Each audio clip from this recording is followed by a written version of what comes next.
If you've been following until now, you'll know that we've been tracing the route of the Old Ghan all the way from Port Augusta to Alice Springs.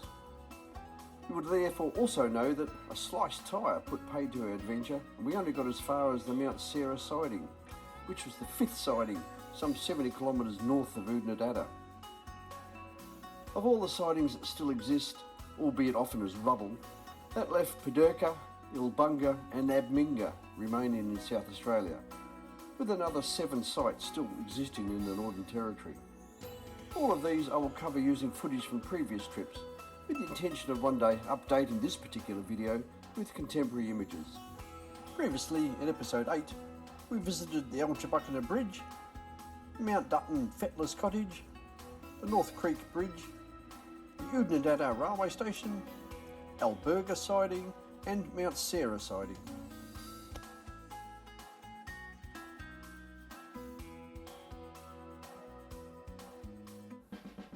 The first siding heading north of Mount Sarah is Pedirka, and this one marks a total shift in construction techniques. From this one on, all the way to Alice Springs, they are all constructed of what I presume are pre-formed concrete walls, butted or joined together, and no longer of random stone held together with crumbling mortar. This has meant that even without their roofs, unless someone actually knocks them down, they're pretty much indestructible and will be here for a long time. Right now, even the oldest of them is only 95 years old, having been built on or after 1928.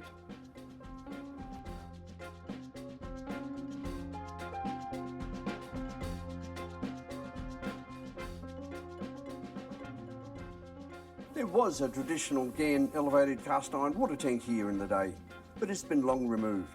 If you hadn't guessed, this is a modern one for stock watering.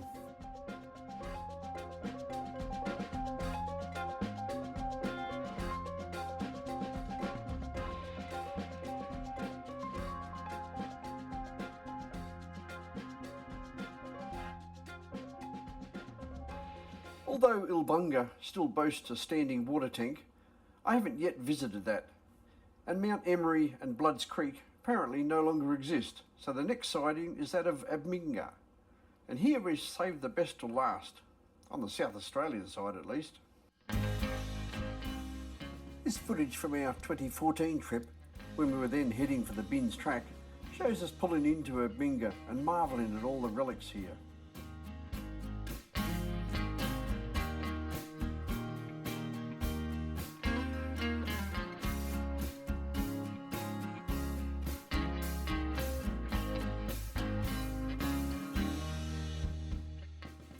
We did a quick drive past of the Fettler's cottage, just to go and first have a look at the tank and other buildings we could see.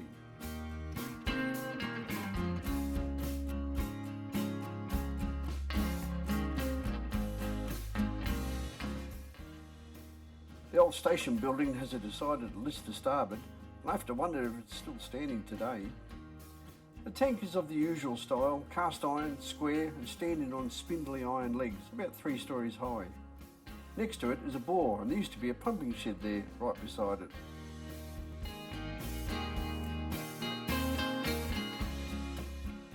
As we travelled further, we're passing the stumps of old building foundations and heading towards some extensive concrete work.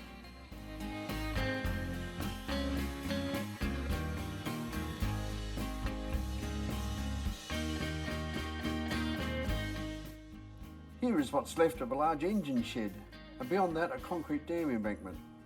We got still shots of all this stuff. To quote the 2001 Oodnadatta Track Heritage Survey, Abminga is the only South Australian site built by the Commonwealth and is the most substantial surviving relic in South Australia of the Central Australian Railway. Protected by its remoteness, it retains features rarely found on railway sites in the region and nowhere else in combination. There are concrete buildings, a dam, a bore, an elevated tank, the foundations of a locomotive shed and an ash bin. It also has the only 50-tonne coal bin surviving anywhere on the line. These features make it an outstanding representative of the Old Ghan Railway and easily the best representative of the section of line built by the Commonwealth Railways in 1928.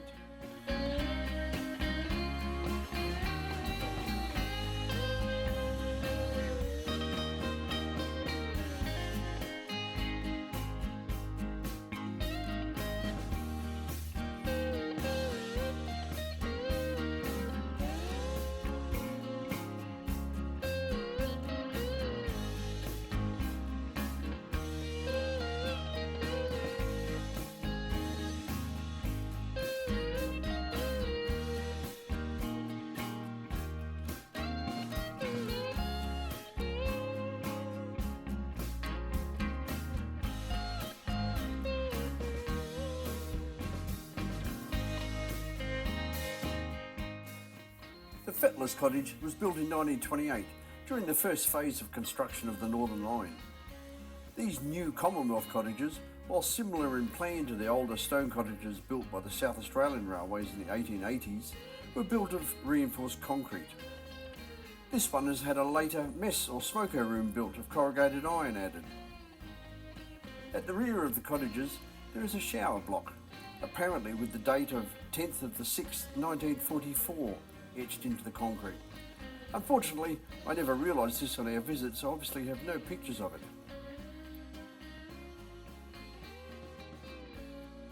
And finally, this wonderful piece of bush architecture, a construction made out of flattened 44-gallon drums and used as an ash bin.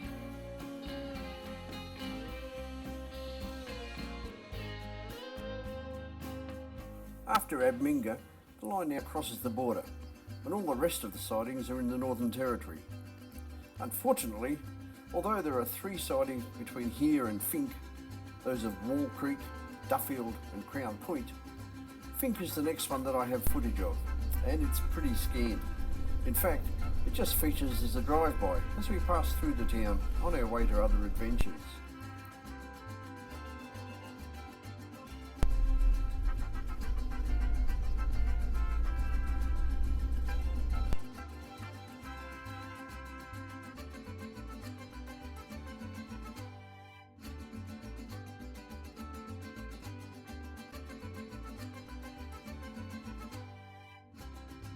This Google Earth image shows the route of the train as the green line, with the tank and the Fettler's cottage clearly visible. North of Finke, there are 3 sidings that I have no images of, and I strongly suspect that nothing of them even exists. They being Musgrave, Rumballara and Mount Squire. We never saw any sign of ruins, despite the map saying that there were, and Google Earth imagery shows nothing that could be construed as a ruin, just roads and tracks that possibly could indicate some sort of activity in places. So the next sighting we'll be visiting is that of Engoordina.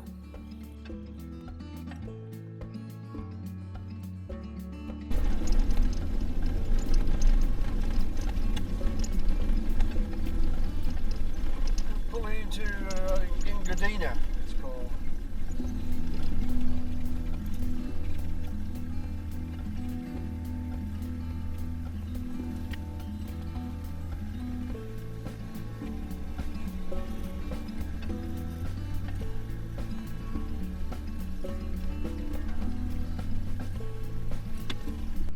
Engoordina was born out of necessity during the rail boom times during World War II.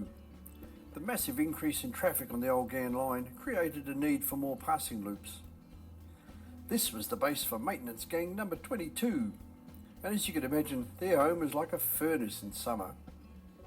And the place filled with sand whenever the desert winds blew. Who'd be a fettler?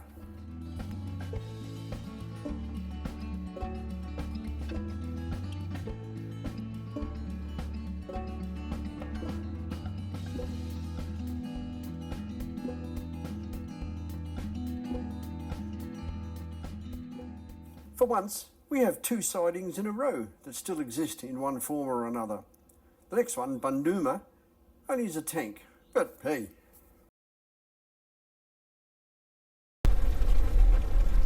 Looks like a railway tank ahead.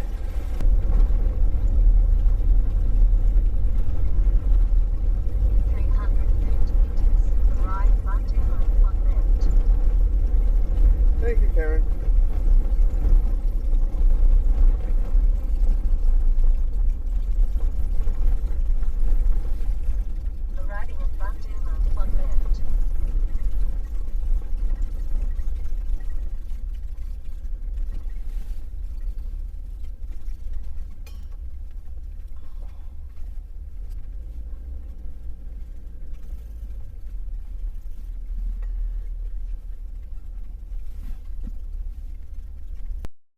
This area was renowned for large sand drifts in the 1930s, and a horse-drawn sand scoop was stationed here to keep the line clear.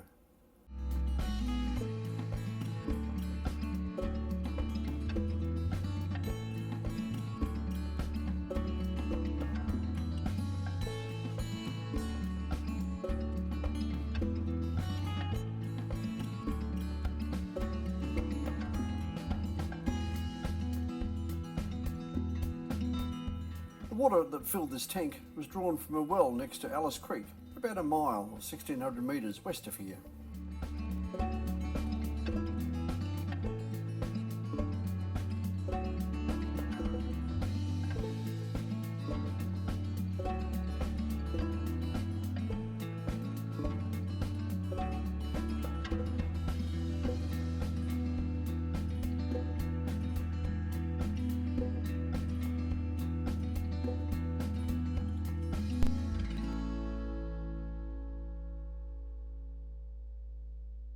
After Bundooma, there was another siding that no longer exists, that of Maryvale. So the next one north is Rodinga. This place was plagued as much as most stops on the line, with flooding, sandstorms and derailments being the cause of its reputation as a pretty unreliable service. The storyboard here tells a great yarn about a conversation between a conductor and a young lady who was in the early stages of labour and complaining of stomach pains. Flustered, the conductor scolded her and said she shouldn't have got on the train in her condition, to which the woman panted between contractions, "Well, I wasn't in this condition when I boarded your damn train."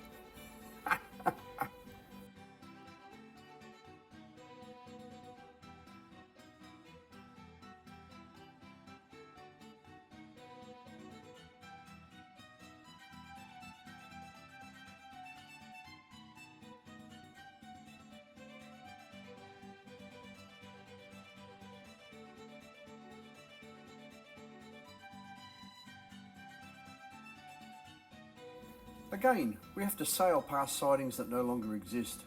Deep Well, Ewaninga and Mount Pearl are all gone. That meant the next one to visit was Ewaninga. Actually some rolling stock here, I thought that's all about.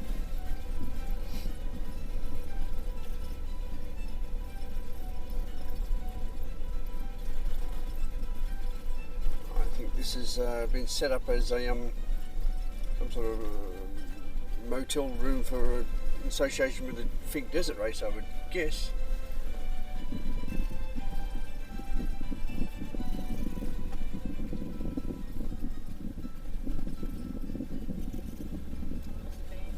It does look abandoned, doesn't it? All the rooms have doors on them.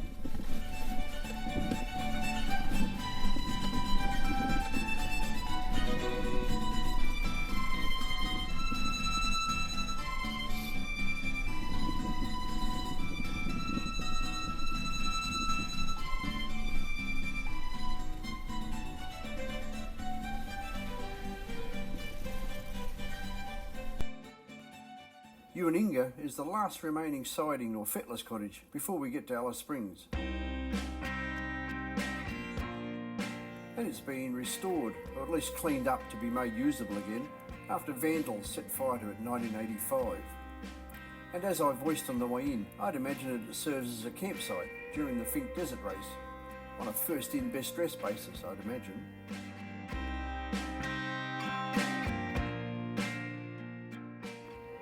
The last of the Old Ghan trains passed through here on November the 26th, 1980 at 9:40 p.m, marking the end of an era and the closure of the entire line.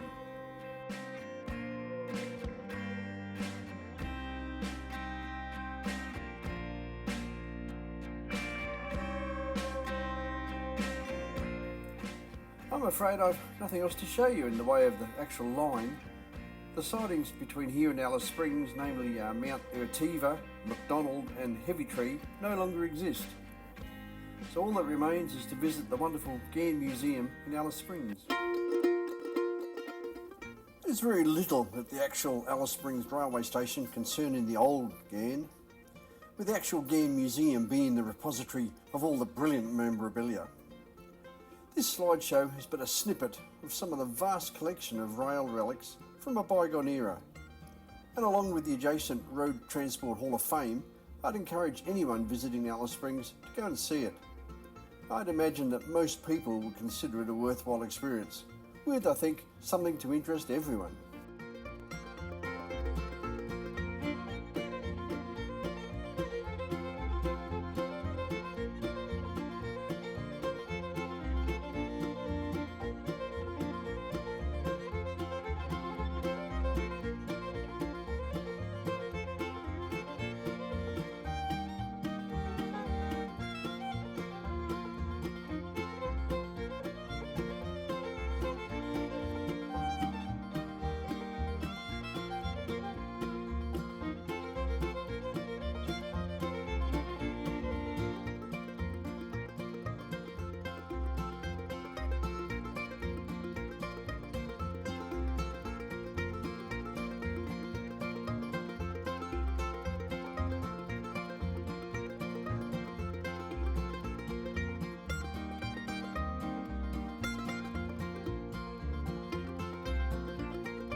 Well, that concludes my attempt to document, through this series of 9 videos, as many of the sidings, fettlers cottages and significant rail infrastructure of the Old Ghan between Port Augusta in South Australia and Alice Springs in the Northern Territory.